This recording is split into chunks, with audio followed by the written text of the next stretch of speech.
ಸ್ನೇಹಿತರೆ MNS ಅಕಾಡೆಮಿಗೆ ಸ್ವಾಗತ.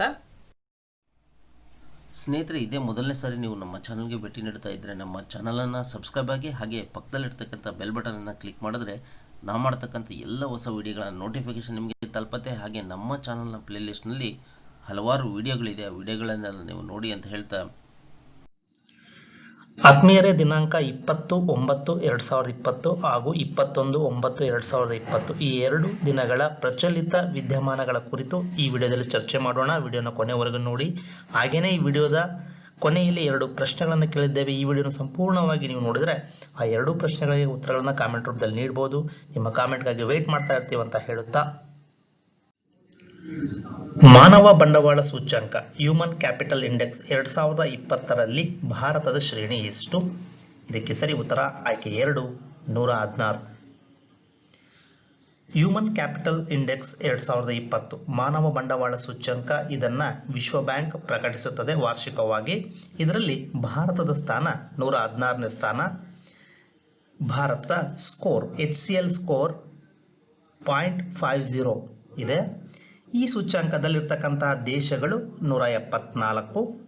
ಇದರಲ್ಲಿ ಪ್ರಥಮ ಸ್ಥಾನದಲ್ಲಿ ಸಿಂಗಾಪುರ ಇದೆ, ಅದರ HCL score 0.89. Human capital index ಎನ್ನುವುದು ಅಂತಾರಾಷ್ಟ್ರೀಯ ಮೆಟ್ರಿಕ್. ಇದು ಇಂದು ಹುಟ್ಟಿದ ಮಗು ತನ್ನ 18ನೇ ಹುಟ್ಟು ಹಬ್ಬದ ವೇಳೆಗೆ ಸಾಧಿಸಲು ನಿರೀಕ್ಷಿಸಬಹುದಾದ ಮಾನವ ಬಂಡವಾಳಗಳನ್ನು ಅಳೆಯುತ್ತದೆ. ಪ್ರಸ್ತುತ ಆರೋಗ್ಯ ಮತ್ತು ಶಿಕ್ಷಣದ ಫಲಿತಾಂಶಗಳು ಮುಂದಿನ ಪೀಳಿಗೆಯ ಕಾರ್ಮಿಕರ ಉತ್ಪಾದಕತೆಯನ್ನು ಹೇಗೆ ರೂಪಿಸುತ್ತವೆ ಎಂಬುದನ್ನು ಹ್ಯೂಮನ್ ಕ್ಯಾಪಿಟಲ್ ಇಂಡೆಕ್ಸ್ ತೋರಿಸುತ್ತದೆ.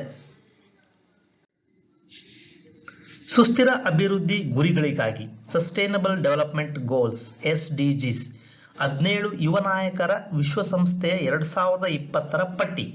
ಈ ಪಟ್ಟಿಯಲ್ಲಿ ಆಯ್ಕೆಯಾದ ಭಾರತೀಯನನ್ನ ಹೆಸರಿಸಿ. ಇದಕ್ಕೆ ಸರಿ ಉತ್ತರ ಆಯ್ಕೆ 2, ಉದಿತ್ ಸಿಂಘಾಲ್. 18 ವರ್ಷದ ಭಾರತದ ಹುಡುಗ ಉದಿತ್ ಸಿಂಘಾಲ್ ಇವರನ್ನ ವಿಶ್ವಸಂಸ್ಥೆ ಯುನೈಟೆಡ್ ನೇಷನ್ 2020ರ 17 ಯುವ ನಾಯಕರ ಸುಸ್ಥಿರ ಅಭಿವೃದ್ಧಿ ಗುರಿಗಳಿಗಾಗಿ ಅನ್ನುವ ಪಟ್ಟಿಯಲ್ಲಿ ಸೇರಿಸಿದೆ. ದೆಹಲಿಯಲ್ಲಿ ಹೆಚ್ಚುತ್ತಿರತಕ್ಕಂತಹ ಗಾಜಿನ ತ್ಯಾಜ್ಯವನ್ನ ಪರಿಹರಿಸುವ ಶೂನ್ಯ ತ್ಯಾಜ್ಯ ಪರಿಸರ ವ್ಯವಸ್ಥೆ ಅಂದ್ರೆ ಗ್ಲಾಸ್ ಟು ಸ್ಯಾಂಡ್ ನ ಸ್ಥಾಪಕ ಉದಿತ್ ಸಿಂಘಾಲ್. ಇವರ ಉಪಕ್ರಮ ಖಾಲಿ ಗಾಜಿನ ಬಾಟಲ್ಗಳನ್ನ ಭೂಮಿಗೆ ಎಸೆಯದಂತೆ ತಡೆದು ಅದನ್ನ ಮರಳು ಆಗಿ ಪರಿವರ್ತಿಸಿ ವಾಣಿಜ್ಯಿಕವಾಗಿ ಕಾರ್ಯಸಾಧುವಾಗುವಂತೆ ಮಾಡಿದೆ. ಹೀಗಾಗಿ ವಿಶ್ವಸಂಸ್ಥೆ 2020ರ ಪಟ್ಟಿಯಲ್ಲಿ ಇವರ ಹೆಸರನ್ನು ಸೇರಿಸಿದೆ. ಪಿಚ್ ಸೊಲ್ಯೂಷನ್ಸ್ ಪ್ರಕಾರ 2020-21ರ ಹಣಕಾಸು ವರ್ಷದಲ್ಲಿ ಭಾರತದ GDP ಬೆಳವಣಿಗೆ ಪ್ರೊಜೆಕ್ಷನ್ ಏನು? ಇದಕ್ಕೆ ಸರಿ ಉತ್ತರ ಆಯ್ಕೆ 1, -8.6%.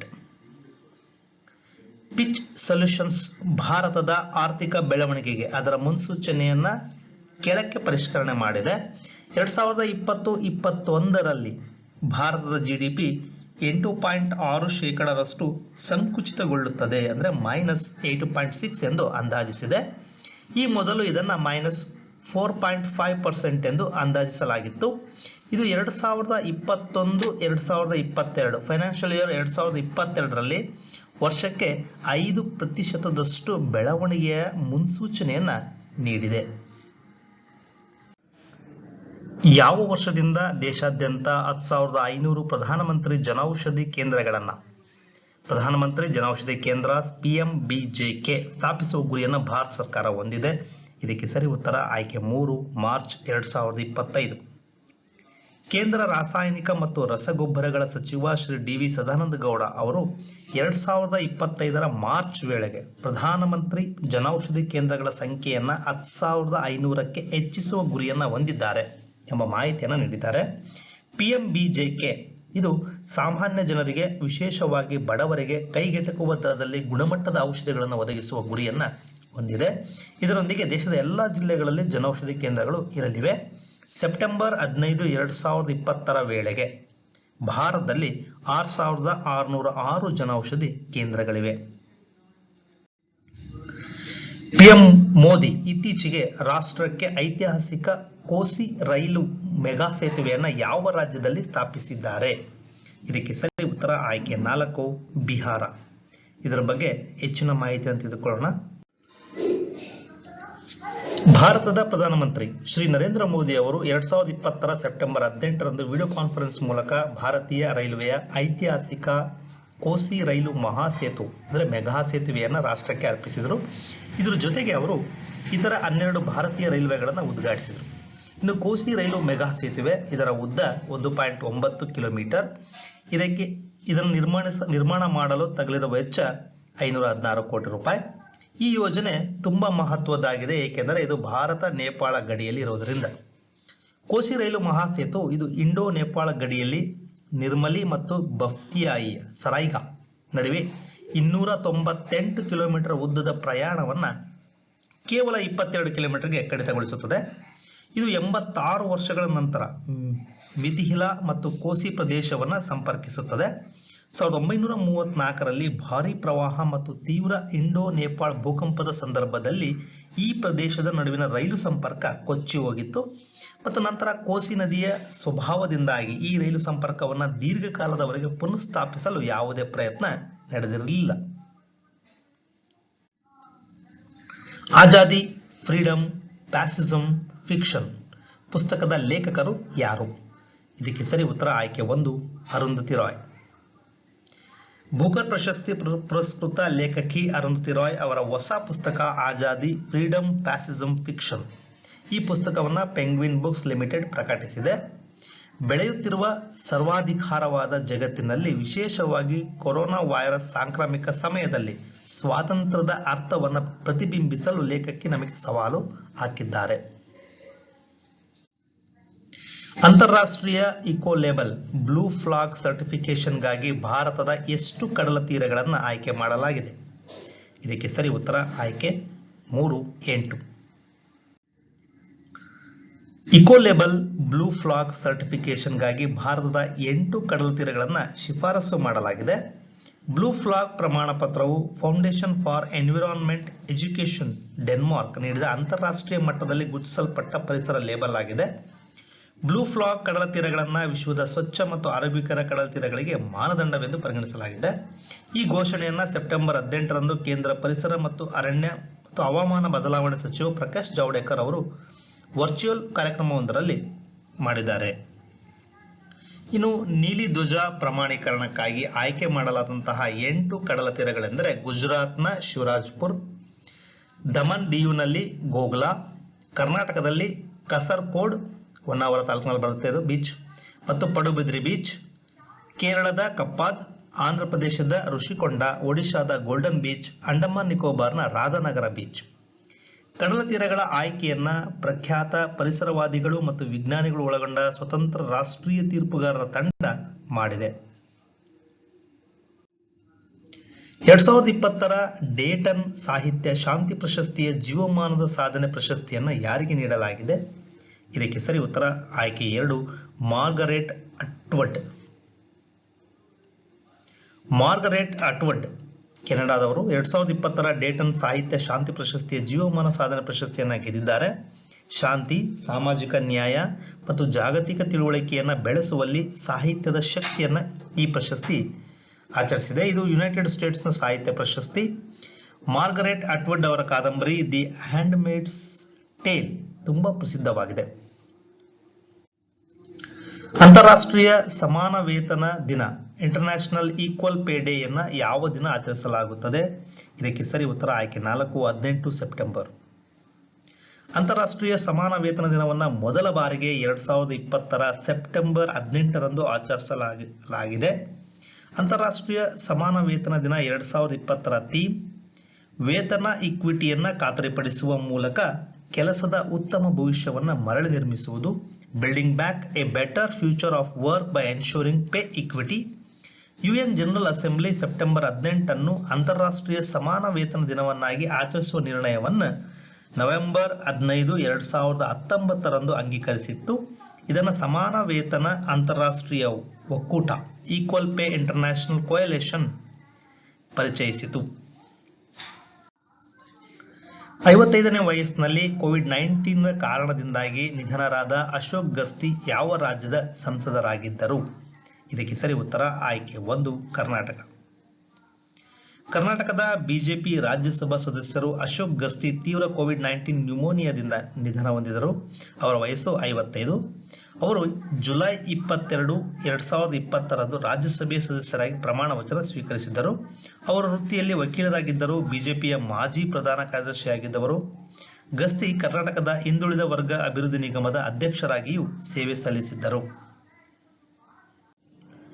ಅಂತಾರಾಷ್ಟ್ರೀಯ ಕರಾವಳಿ ಸ್ವಚ್ಛಗೊಳಿಸುವ ದಿನ ಇಂಟರ್ನ್ಯಾಷನಲ್ ಕೋಸ್ಟಲ್ ಕ್ಲೀನಪ್ ಡೇ ಯನ್ನು ಯಾವಾಗ ಆಚರಿಸಲಾಗುತ್ತದೆ? ಇದಕ್ಕೆ ಸರಿ ಉತ್ತರ ಆಯ್ಕೆ 1 ಸೆಪ್ಟೆಂಬರ್ 3ನೇ ಶನಿವಾರ. ಅಂತಾರಾಷ್ಟ್ರೀಯ ಕರಾವಳಿ ಸ್ವಚ್ಛಗೊಳಿಸುವ ದಿನವನ್ನು ಸಾಂಪ್ರದಾಯಿಕವಾಗಿ ಸೆಪ್ಟೆಂಬರ್ನಲ್ಲಿ 3ನೇ ಶನಿವಾರ ನಡೆಸಲಾಗುತ್ತದೆ. 2020ರಲ್ಲಿ ಸೆಪ್ಟೆಂಬರ್ 19ರಂದು ಈ ದಿನವನ್ನು ಆಚರಿಸಲಾಗಿತ್ತು. ಇದರ ಥೀಮ್ ಅನುಪಯುಕ್ತ ಮುಕ್ತ ಕರಾವಳಿಯನ್ನು ಸಾಧಿಸುವುದಾಗಿದೆ. Achieving a trash free coastline. ಮೊದಲ ಅಂತಾರಾಷ್ಟ್ರೀಯ ಕರಾವಳಿ ಸ್ವಚ್ಛಗೊಳಿಸುವ ದಿನವನ್ನು 1986ರಲ್ಲಿ ಆಚರಿಸಲಾಗಿತ್ತು. ಸಾಗರಗಳಲ್ಲಿ, ಕರಾವಳಿ ತೀರಗಳಲ್ಲಿ ಮತ್ತು ಕಡಲ ತೀರಗಳಲ್ಲಿ ಕಸದ ಸಂಗ್ರಹ ಮತ್ತು ಋಣಾತ್ಮಕ ಪರಿಣಾಮಗಳ ಬಗ್ಗೆ ಸಾರ್ವಜನಿಕರಲ್ಲಿ ಜಾಗೃತಿ ಮೂಡಿಸುವ ಉದ್ದೇಶವನ್ನು ಈ ದಿನ ಹೊಂದಿದೆ. ಪ್ರಾಮಿಸ್ಡ್ ಲ್ಯಾಂಡ್ ಎಂಬುದು ಯಾವ ನಾಯಕರ ಮೊದಲ ಆವೃತ್ತಿಯ ಅಧ್ಯಕ್ಷೀಯ ಆತ್ಮಚರಿತ್ರೆಯಾಗಿದೆ? ಇದಕ್ಕೆ ಸರಿ ಉತ್ತರ ಆಯ್ಕೆ 4 ಬರಾಕ್ ಒಬಾಮಾ. ಅಮೆರಿಕದ ಮಾಜಿ ಅಧ್ಯಕ್ಷ ಬರಾಕ್ ಒಬಾಮಾ ಅವರು ತಮ್ಮ ಅಧ್ಯಕ್ಷರ ಆತ್ಮಚರಿತ್ರೆಯನ್ನು ಎ ಪ್ರಾಮಿಸ್ಡ್ ಲ್ಯಾಂಡ್ ಎಂದು ಘೋಷಿಸಿದ್ದಾರೆ. 768 ಪುಟಗಳ ಪುಸ್ತಕ. ಇದನ್ನು ನವೆಂಬರ್ 2020ರಲ್ಲಿ ಪೆಂಗ್ವಿನ್ ರಾಂಡಮ್ ಹೌಸ್ ಪ್ರಕಟಿಸಲಿದೆ. 2020 ನವೆಂಬರ್ 17ರಂದು ಇದು 25 ಭಾಷೆಗಳಲ್ಲಿ ಬಿಡುಗಡೆ ಮಾಡಲು ನಿರ್ಧರಿಸಲಾಗಿದೆ. ಪ್ರಾಮಿಸ್ಡ್ ಲ್ಯಾಂಡ್ ಪುಸ್ತಕ 2 ಸಂಪುಟಗಳಲ್ಲಿ ಮೊದಲನೆಯದು ಈ ಸಂಪುಟವು ಅವರ ಆರಂಭಿಕ ರಾಜಕೀಯ ಜೀವನ, 2008ರಲ್ಲಿ ಅವರ ಅಧ್ಯಕ್ಷೀಯ ಪ್ರಚಾರ ಮತ್ತು 2011ರಲ್ಲಿ ಒಸಾಮಾ ಬಿನ್ ಲಾಡೆನ್ ನಿಧನದೊಂದಿಗೆ ಇದು ಕೊನೆಗೊಳ್ಳುತ್ತದೆ. I lead 2.0 inspiring lead system version 2.0 ಸ್ಫೂರ್ತಿದಾಯಕ ಲೀಡ್ ಸಿಸ್ಟಮ್ ಆವೃತ್ತಿ 2 ಅನ್ನು ಯಾವ ಬ್ಯಾಂಕ್ ಪ್ರಾರಂಭಿಸಿದೆ? ಇದಕ್ಕೆ ಸರಿ ಉತ್ತರ ಆಯ್ಕೆ 2 Canara bank. Canara bank I lead 2.0 ಹೆಸರಿನ ಸಿಸ್ಟಮ್ ನಿರ್ವಹಣಾ ವ್ಯವಸ್ಥೆಯನ್ನು ಪ್ರಾರಂಭಿಸಿದೆ. ಈ ಉಪಕ್ರಮವು ಪ್ರತಿಯೊಬ್ಬ ಗ್ರಾಹಕರು ತಮ್ಮ ಬ್ಯಾಂಕಿಂಗ್ ಅಗತ್ಯಗಳನ್ನು ಅವರು ಎಲ್ಲಿ ನೆಲೆಸಿದ್ದಾರೆ, ನಗರ ಅಥವಾ ಗ್ರಾಮೀಣವಾಗಿ ಪರಿಗಣಿಸದೆ ಪಡೆಯುತ್ತಾರೆ. ಗ್ರಾಹಕರು internet banking, mobile banking, call centre, SMS ಮತ್ತು ಮಿಸ್ಡ್ ಕಾಲ್ ಸೇವೆಗಳ ಮೂಲಕ ಸೇವೆಗಳನ್ನು ಪಡೆಯಬಹುದು. ಚಾರ್ಟರ್ಡ್ ವಿಮಾನಗಳು ಮತ್ತು ಜೆಟ್ಗಳಿಗಾಗಿ ಮೊಟ್ಟ ಮೊದಲ ವಿಶೇಷ ಜನರಲ್ ಏವಿಯೇಷನ್ ಟರ್ಮಿನಲ್ ಸೌಲಭ್ಯವನ್ನು ಯಾವ ನಗರದಲ್ಲಿ ಉದ್ಘಾಟಿಸಲಾಗಿದೆ? ಇದಕ್ಕೆ ಸರಿ ಉತ್ತರ ಆಯ್ಕೆ 3 ನವದೆಹಲಿ. ಚಾರ್ಟರ್ಡ್ ವಿಮಾನಗಳು ಮತ್ತು ಖಾಸಗಿ ಜೆಟ್ಟುಗಳ ಕಾರ್ಯಾಚರಣೆಯನ್ನು ನಿರ್ವಹಿಸಲು ದೆಹಲಿಯ ಅಂತಾರಾಷ್ಟ್ರೀಯ ವಿಮಾನ ನಿಲ್ದಾಣ ಲಿಮಿಟೆಡ್ ಇಂದಿರಾ ಗಾಂಧಿ ಅಂತಾರಾಷ್ಟ್ರೀಯ ವಿಮಾನ ನಿಲ್ದಾಣದಲ್ಲಿ ಭಾರತದ ಮೊದಲ ವಿಶೇಷ ಜನರಲ್ ಏವಿಯೇಷನ್ ಟರ್ಮಿನಲ್ ಸೌಲಭ್ಯವನ್ನು ಪ್ರಾರಂಭಿಸಿದೆ. ಈ ಸೌಲಭ್ಯವನ್ನು ನಾಗರಿಕ ವಿಮಾನಯಾನ ಸಚಿವ ಹರ್ದೀಪ್ ಸಿಂಗ್ ಪುರಿ ಉದ್ಘಾಟಿಸಿದರು. ಟರ್ಮಿನಲ್ 57 ಪಾರ್ಕಿಂಗ್ ಕೊಲ್ಲಿಗಳನ್ನು ಹೊಂದಿದೆ ಮತ್ತು ಪ್ರತಿದಿನ 150ಕ್ಕೂ ಹೆಚ್ಚು ಖಾಸಗಿ ಜೆಟ್ಟುಗಳನ್ನು ನಿರ್ವಹಿಸುವ ಸಾಮರ್ಥ್ಯವನ್ನು ಹೊಂದಿದೆ. ಹರ್ಸಿಮ್ರತ್ ಕೌರ್ ಬಾದಲ್ ಅವರು ಕೇಂದ್ರ ಆಹಾರ ಸಂಸ್ಕರಣಾ ಕೈಗಾರಿಕೆ ಸಚಿವ ಸ್ಥಾನಕ್ಕೆ ರಾಜೀನಾಮೆ ನೀಡಿದ್ದಾರೆ.